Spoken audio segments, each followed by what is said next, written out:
Good evening mga kapuso! Helping in their own little ways ang ilang kapuso at Sparkle Stars sa mga nangangailangan sa gitna ng unos. Ang ilang Sparkle housemates collab hanggang sa pagtulong. Makichika kay Nelson Canlas.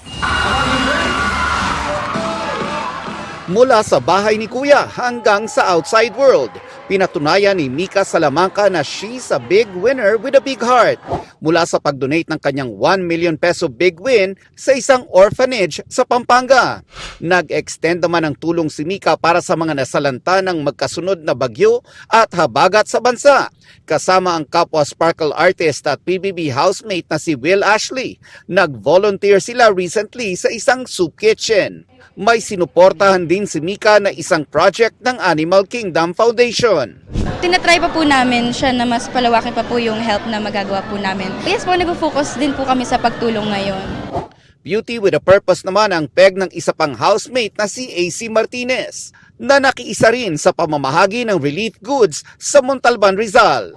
Naglaan din ng oras si Dustin Yu sa paghahatid ng tulong sa ilang taga Quezon City, kasama ang other half ng Dasby duo na si Bianca De Vera.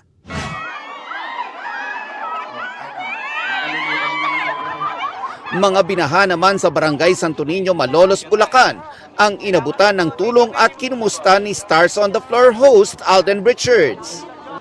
Imbis na magpadala lang ng donasyon ay mas pinili ni Alden na magpunta ng personal dito sa Barangay Santo Niño sa Malolos, Bulacan para makita na rin niya ang sitwasyon dito at makausap ang mga taong apektado ng baha dito.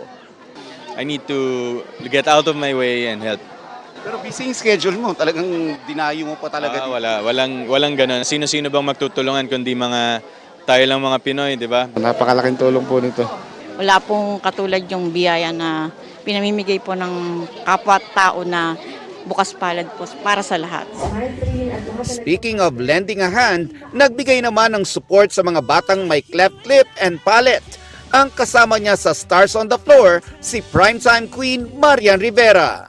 Itong araw na ito is very special sa atin talaga para ipakita natin yung pagsasama-sama natin na mga mommies, daddies, hindi po kayo nag-iisa.